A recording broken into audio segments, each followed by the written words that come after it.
भारत के सभी राज्यों की खबर SNS न्यूज चैनल पर, खबर जो आपको रखे सबसे आगे। नमस्कार, मैं SNN न्यूज चैनल से सैयद जाफरी। आज देश में जो संसद में दो जन जो घुसे, उसको लेके कांग्रेस पूरे भारत में हर जगह निवेदन दिए और आंदोलन किए हैं।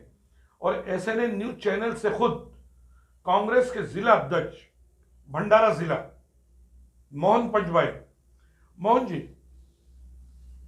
प्रधानमंत्री और गृह मंत्री खुद जांच के ऑर्डर दिया और जो भी दोषी है उनको कड़े से कड़ा सजा दिया जाए। उसके बाद ये आंदोलन भारत में संसद है, सार्वभौम है और वहाँ पे डेवलपमेंट के बारे में, सुरक्षा के बारे में, देश के जो कुछ बातें हैं वो की जाती है। साल भरे पहले या महीने भरे पहले जो संसद नई बन चुकी है, 20,000 करोड़ से ज़्यादा रुपया खर्चा वहाँ हो चुका है और संसद भवन में सरकार सुरक्षा न दे सके और सरकार निकम्मी है। एक भाजपा के जो संसद है उनके सिफारिश से जो घुसखोर जो आए थे, 2 युवा आए थे और उन्होंने मुँह हल्ला किया, उसमें पूरे खासदार अस्त-व्यस्त हो गए। लेकिन कांग्रेस का जो खासदार बंदा था उन्होंने उनको पकड़ के रखा। ये जो देश की सुरक्षा देने का काम सही तौर पे सरकार ना कर सकती, क्योंकि संसद में सुरक्षा ना दे सकती। हमारे जो इंडिया अलायंस के खासदारों ने पूछा, सवाल पूछने का काम विरोधकों का है। सुरक्षा के बारे में यहाँ के गृह मंत्री ने निवेदन करने के लिए उन्होंने मांग रखी, लेकिन उनकी मांग न सुनते हुए उनको बर्खास्त किया गया, निलंबित किया गया। और ये संविधान और लोकशाही के लिए घृणास्पद है। इसके लिए आज देश के अंदर कांग्रेस की तरफ से, इंडिया के अलायंस की तरफ से ये निषेध आंदोलन चल रहा है। लेकिन संसद भवन जो है वहां से 3 किलोमीटर तक सुरक्षा रहता है और सुरक्षा में सभी एजेंसियां रहता है। लेकिन इतना बड़ा चूक आपको ऐसा नहीं लगता है कि पूरे वर्ल्ड में हमारे देश के प्रति एक मजाक बन गया है कि भारत देश में संसद के अंदर जब घुस हो सकते आतंकवादी हो, नक्सलेट हो, उग्रवादी हो, सभी के जान जा सकता था। तो आपको ऐसा नहीं लग रहा है कि बहुत बड़ा चूक है ये बहुत बड़ा चूक है। लेकिन विरोधक जो मांग कर रहे, विरोधक जो वहाँ के राज्यसभा अध्यक्ष है गंधड़ जी, वो बोल रहे चलो ये जो विरोधक के खासदार है हमारी मजाक उड़ा रहे करके उनको बर्खास्त कर निलंबित करने का काम किया। कहाँ थे गंधड़ जी, तुम किसान को मतलब किसान का बेटा हो करके मेरी मजाक उड़ा रहा है, मैं कोई छू करके मेरी मजाक उड़ा रहे, खासदार करके बोल रहे। लेकिन जिस दिन वो किसान वहाँ धरने पे बैठे साल भर रहे, उस दिन आप कहाँ गए थे? जहाँ मणिपुर जैसे इसमें दलित आदिवासियों के ऊपर अन्याय होता है, अत्याचार हो रहा है, कल उनके 87 लाशों को दफना दिया गया या अन्य दिया जा चुका है, उस टाइम आप ना बोल सके और आपका मजाक उड़ाया करके जिन्होंने मांग रखी है, विरोधक खासदार उन्होंने मांग रखी है, वो मांग रखने का काम उनका है। लेकिन मेरी मजाक उड़ाया करके उनको बर्खास्त करते हो, निलंबित करते हो, तो ये लोकशाही के लिए घृणास्पद है। आपको ऐसा नहीं लग रहा? क्या आपको ऐसा लगता है कि संविधान को तोड़ मरोड़ रहा है, हिटलर शाही हो रहा है देश में? या मनुस्मृति नाम का जो ग्रंथ है वो पूरे भारत में पहले चलता था। छूत-अछूत, देश, जाति, भाषा, ये सब कुछ उसके ऊपर चलता रहता। उस टाइम आदमी को आदमी जैसा जीने का कोई तरीका नहीं था, वो उनको पाखंड में रखा जाता था। महिलाओं को जो पति उनका ये मर जाता था तो उसके ऊपर उनको मतलब सती जाने का काम चलता था। ऐसे हालत में सामान्य नागरिक सीख नहीं सकता था, पढ़ नहीं सीखता था, कुछ सेवा नहीं कर सकता था, अध्यात्म जैसी बातें नहीं कर सकता था। लेकिन यह मनुस्मृति को बाहर रखते हुए यहाँ देश के मतलब ये महाराष्ट्र में बहुत सारे संत हो गए। उन संतों ने मानव को मानव जैसा जीने का अधिकार प्राप्त करने का काम उन लोगों ने दिया। धार्मिक आधार पे उन्होंने एक अच्छा मंत्र दिया। ये शाहू फुले, ज्ञानेश्वर, तुकाराम, एकनाथ महाराज से लेकर छत्रपति शिवाजी महाराज, संभाजी महाराज से लेकर इन सारे लोगों ने, डॉक्टर बाबा साहेब आम्बेडकर, महात्मा गांधी रहे, इन सारे लोगों ने ये देश को अच्छे कार्यक्रम देते हुए एक श्रृंखला में रखने का काम, जो दलितों को आगे लाने का काम, जो पिछला वर्ग है, निचला वर्ग है, उसको भी एक अच्छे मानवता के संदेश देने का काम उन्होंने किया। एक समानता लाने का काम जिस घटना ने किया, जो कांग्रेस की सरकारों ने किया, सभी संतों ने किया, जो लोक सेवकों ने किया, लेकिन आज की जो सरकार है ये मनुस्मृति के ऊपर ज़्यादा भरोसा रखती है और मनुस्मृति के आधार पर इन्हीं को यह सरकार नए ढंग से काम करने जा रही है, इसका हम निश्चित करते हैं। लेकिन आप जैसा बता रहे हैं कि मनुष्य जाति की ये है वो है, लेकिन मध्य प्रदेश, छत्तीसगढ़ और राजस्थान में फिर भी तो जनता उसी को चुन के दी है। जनता वोट किसी को देता है ये उसी का वोट रहता है, लेकिन लोक कल्याणकारी बात करने का काम, देश को आज़ादी देने का काम, देश को बड़ा करने का काम, देश का विकास करने का काम एक कांग्रेस पार्टी ने किया है और आज भी करता है, कल भी करेंगे। इसके लिए इसके चाहे कितने भी बलिदान हो चुके। लेकिन मैं एक खुलासा करना चाह रहा हूं,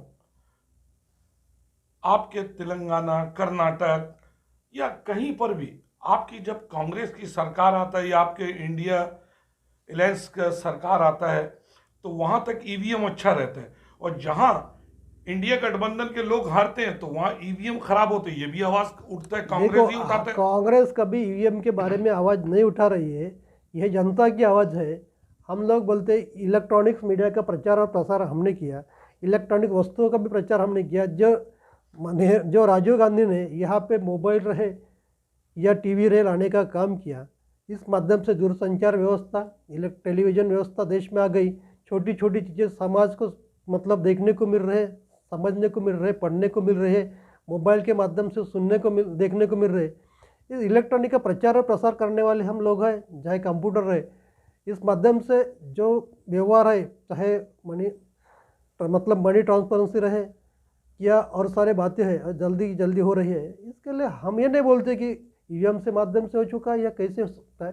चाहे वोटर को हमारा कुछ रवैया पसंद आया होगा या नहीं आया होगा, लेकिन आने वाले दिनों में कांग्रेस हर घर में जाके जो गलत नीतियाँ मतलब केंद्र सरकार की है उसके बारे में आवाज़ उठाएंगी। आने वाले दिनों में हमारा 138वां वर्धापन दिन कांग्रेस पार्टी का यहाँ नागपुर में होने जाने वाला है 28 दिसंबर को। यहाँ भारी संख्या में यहाँ लोग रहने वाले हैं। यहाँ से देश भर के पूरे कांग्रेस नेता आने वाले हैं और ये आवाज़ मतलब 0 माइल्स नागपुर जो ये देश का केंद्र बिंदु नागपुर है, एक केंद्र बिंदु से पूरे देश में फैलाएंगे। और आने वाले दिनों में 24 में एक लोकसभा के अंदर हमारी कांग्रेस की इंडिया अलायंस की सरकार रहेंगी, मैं बोलता हूँ।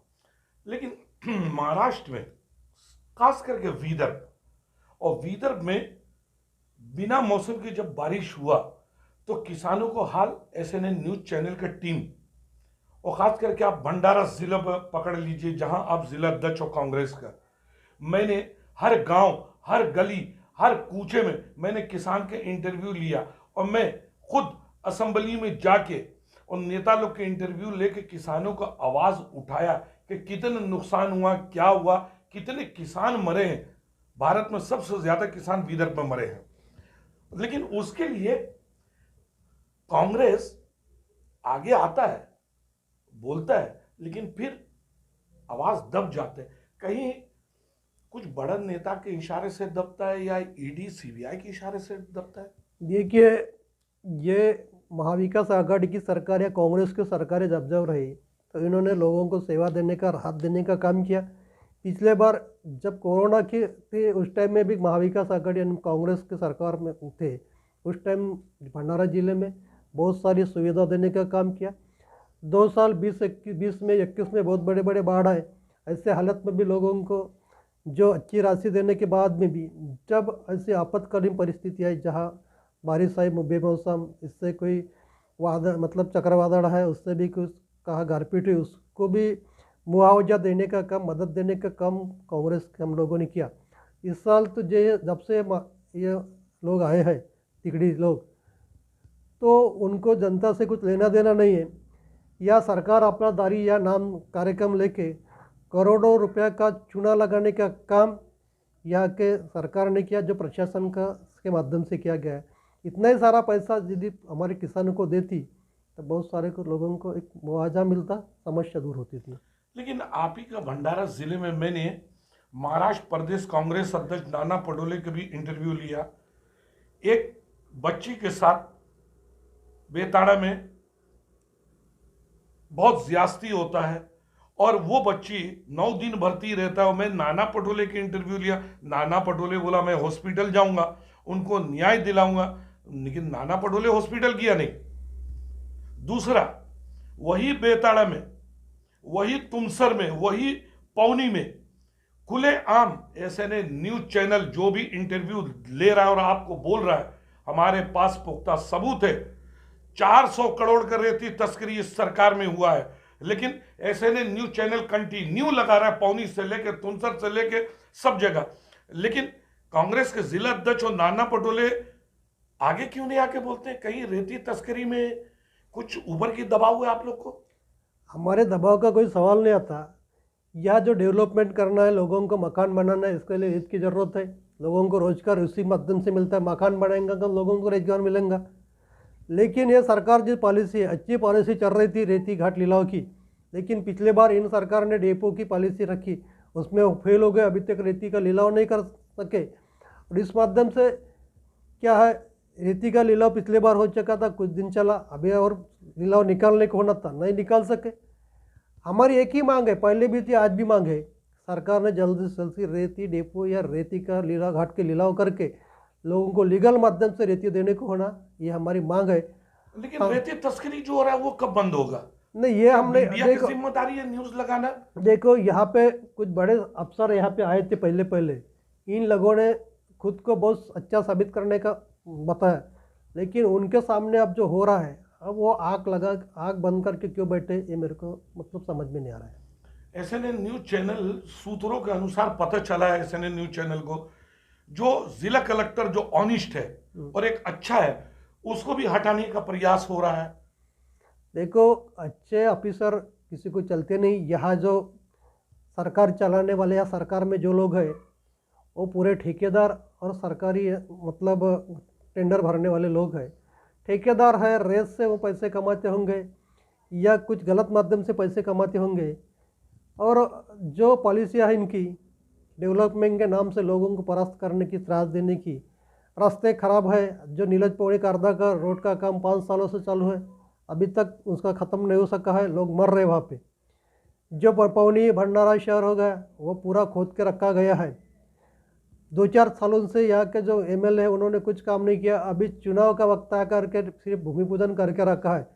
और भूमि पूजन करके अभी वक्त पे क्या करेंगे? ठीक है, रास्ते बनाएंगे, लेकिन अभी तक जो लोग मरे उनके लिए न्याय दे सकेंगे क्या, ये एक सवाल आता है। लेकिन आप लोग को ऐसा लग रहा है कि किसी राजनेता के इशारे से रेती तस्करी चल रहा है? नहीं तो ओपन इस तरह नहीं चल सकते। 450 करोड़ की रेती तस्करी है अभी, और कंटिन्यू रुआ, बेताड़ा, मुंडी, पौनी, कंटिन्यू 300, 400, 500 गाड़ी दिन और नाइट और डे जा रहा है। तो क्या ये प्रशासन को दिखता नहीं या महसूल को नहीं दिखता है?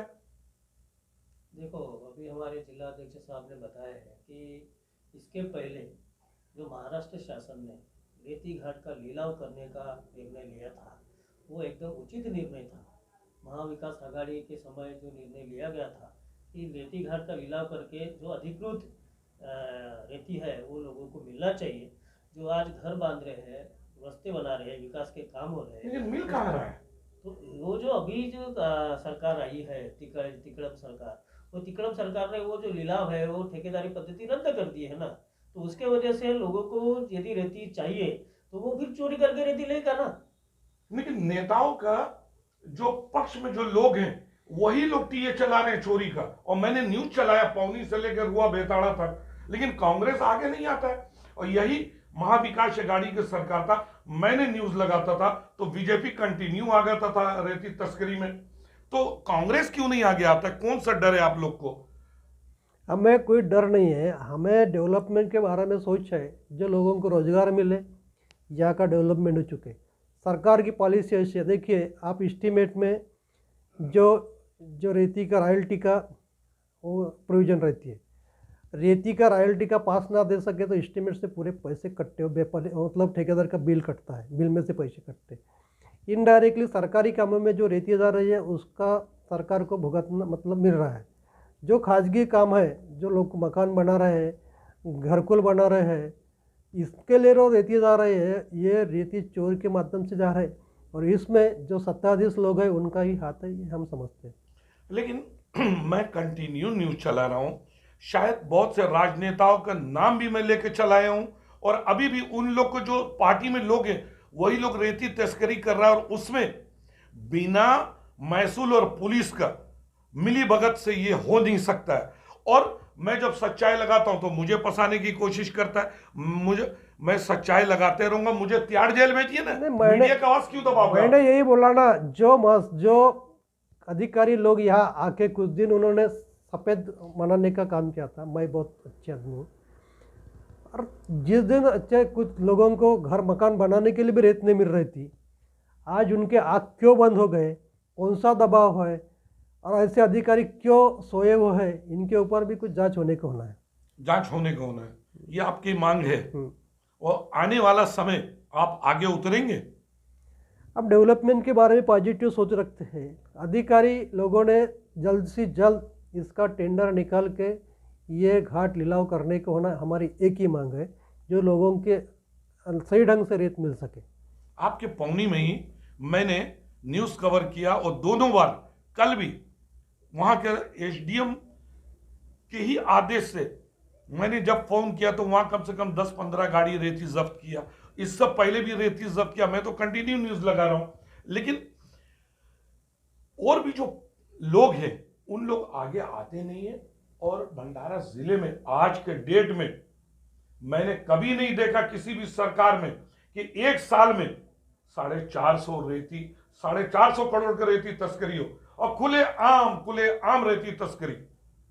रेती तस्करी मतलब रेती चोरी जाती थी, लेकिन उसके बाद पीछे जो कोई रैकेट होगा उसका पर्दाफाश होने को होना, और रेत ये सर्वसामान्य के जीवन के लिए ज़रूरी है, कि पानी जैसा ज़रूरी है, लेकिन रोजगार के लिए रेत भी ज़रूरी है, डेवलपमेंट के लिए या मकान बनाने के लिए।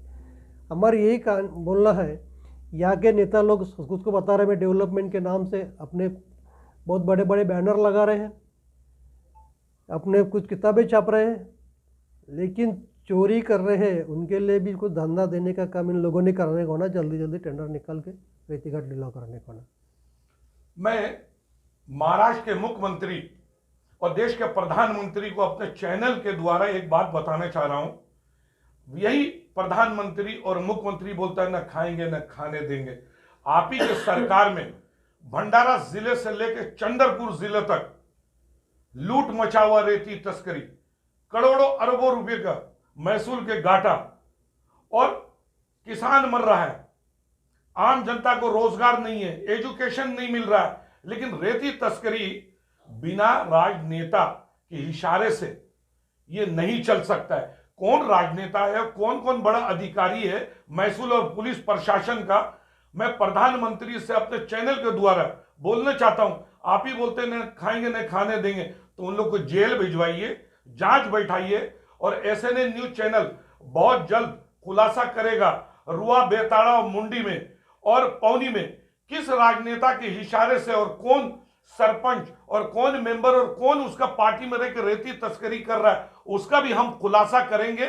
और कौन पुलिस प्रशासन में आंख बंद करके बैठा हुआ और महसूल डिपार्टमेंट में, उन लोग का भी मैं खुलासा करूंगा। एसएनएन न्यूज चैनल से मैं सैयद जाफरी, भंडारा।